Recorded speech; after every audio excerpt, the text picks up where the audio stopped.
Good morning. সকাল সকাল বেরিয়ে পড়েছি ঠান্ডায়। কোথায় যাচ্ছি তার জন্য দেখতে হবে পুরো ভিডিওটা। এই আমরা এখানে ক্রস করছি কাজী নজরুল ইসলাম এয়ারপোর্ট, দুর্গাপুর। এই যে কিছুটা এগোনোর পরে ওই যে দেখা যাচ্ছে ধোঁয়া উঠছে, দুর্গাপুর স্টিল প্ল্যান্ট। বাই কার এই দিকটা সেইভাবে কোনোদিনও আমার আসা হয়নি, বলতে পারো এটা আমার প্রথম দেখা এইভাবে সামনের থেকে। আমি দেখেই যাচ্ছিলাম, সামনে থেকে পারলে দেখতে বলে ভালো হতো, মানে যতটা সামনে যেতে পারতাম ততটাই ভালো হতো। শীতের সকাল, একটা ফুরফুরে আমেজ, কার না ভালো লাগে এই ঠান্ডায় ঘুরতে। ঘুরতে বাজে সকাল 10টা 20, আর বরের ছুটিও আছে, ছেলে মা বাবাকে নিয়ে বেরিয়ে পড়লাম। আরে না না, খড়গপুর বেনারস সিউড়ি কোনোটাই যাচ্ছি না। ছেলের গাড়িতে অ্যাক্টিভিটি শুরু হয়ে গেছে, আমার সাথে যুদ্ধ চলছে এখন।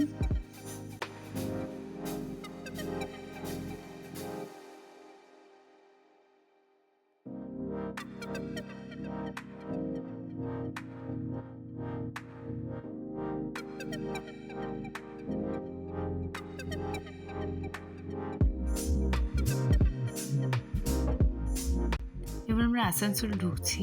এবার দেখাই আপনাদেরকে একটা জিনিস, যেটা হচ্ছে এই যে এরিয়াটা শুরু হয়েছে এটাকে বলে ভারতের অন্যতম কয়লা খনি।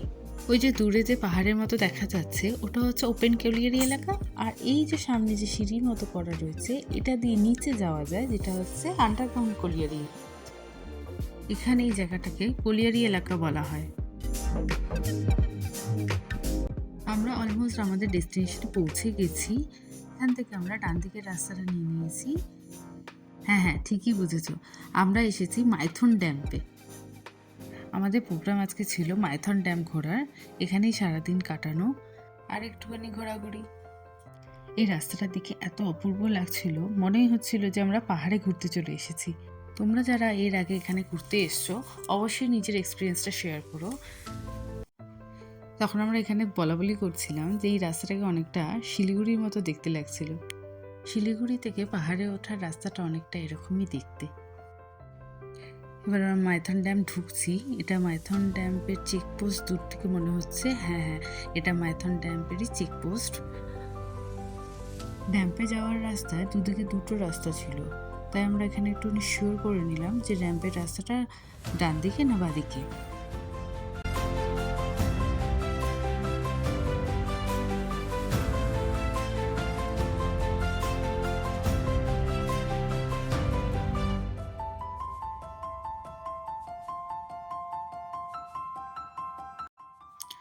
এই যে ডান দিকে বোটিং করার জায়গা, এখান দিয়ে নিচে নামলেই বোটিং করা যাবে ড্যাম্পে।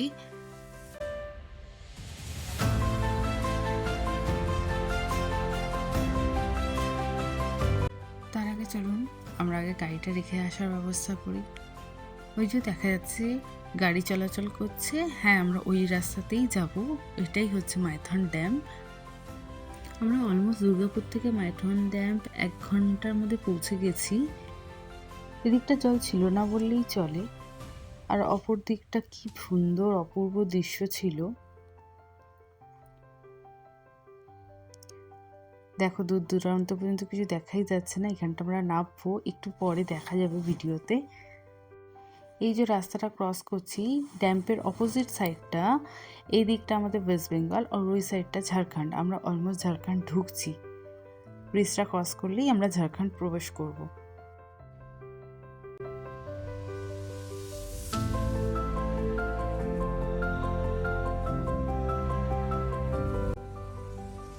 এই হচ্ছে বোটিং কালীঘাট।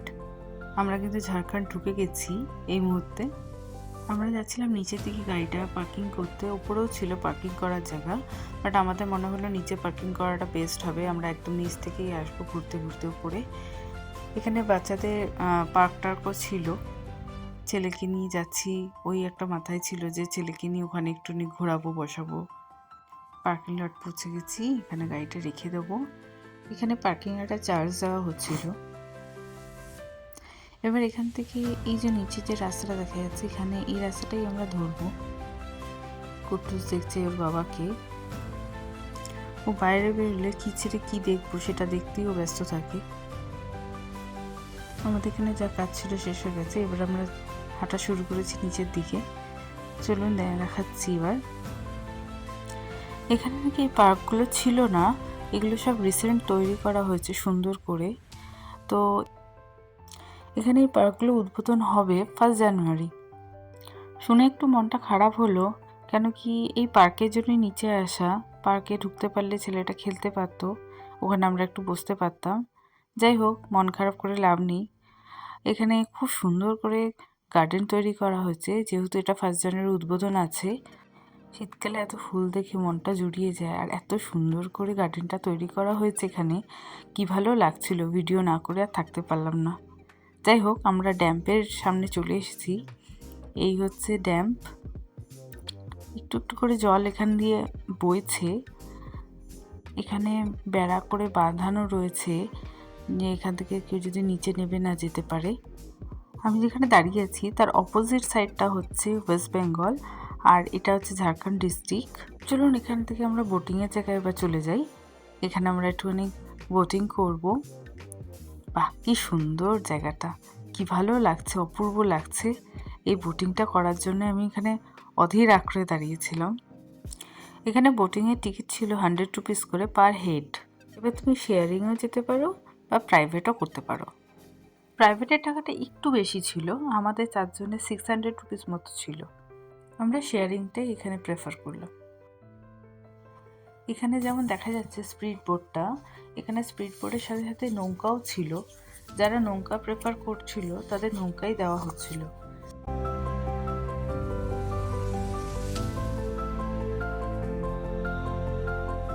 এবার এখানে আমাদেরকে ডাকা হচ্ছিল, লাইফ জ্যাকেট পরে নিচ্ছিলাম। এবার আমরা এখানে, আমাদেরও বাহন আসছে, আমাদের বাহনকে তোমাদেরকে দেখাচ্ছি। দেখো, এই যে ইয়েলো কালারের যে বোটটা আসছে, এটাই হচ্ছে আমাদের বাহন। স্পিড বোটের দাদা কিন্তু হেভি ক্যালমা দেখাবে এখানে একটা, দেখে তো বেশ ভালোই লাগছে, জলের মধ্যে ক্যালমা দেখাচ্ছে।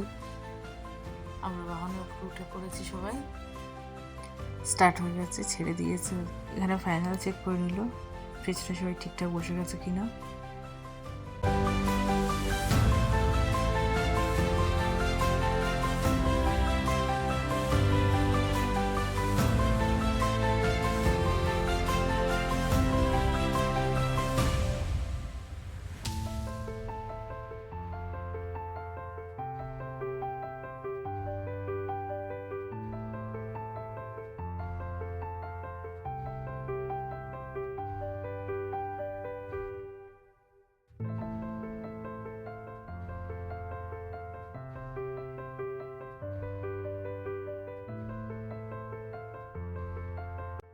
যারা নৌকা নিয়েছিল, নৌকা করে যারা আসছিল, এই যে স্পটটা দেখা যাচ্ছে জলের মাঝখানে, এখানে সবাইকে হল্ট করাচ্ছিল।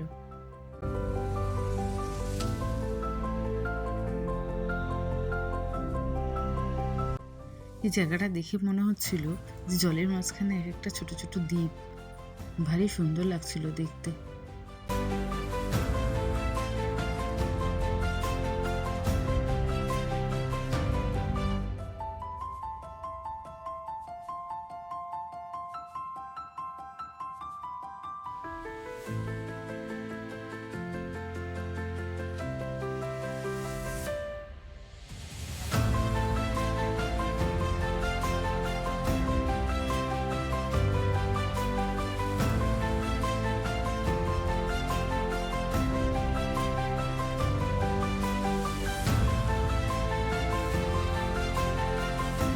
পর বলছে ক্যামেরাটা দাও, তোমাকে একটু ভিডিওতে দেখাই।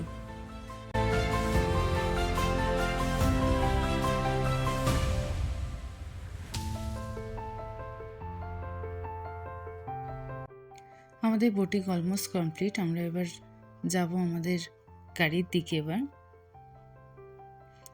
আমরা আমাদের গাড়িতে বসে গেছি এখানে। চলো, এই রাস্তাতে একটা মন্দির ছিল, কল্যাণেশ্বর মন্দির, যেখানে আমরা একটুখানি পুজো দেবো। এখানে এটা খুব নামকরা জাগ্রত মন্দির। এটা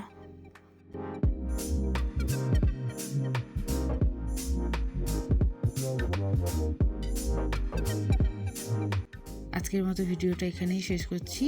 ভালো থাকবেন, সুস্থ থাকবেন। আবার পরবর্তী ভিডিওতে দেখা হবে। টাটা। Thank you for watching.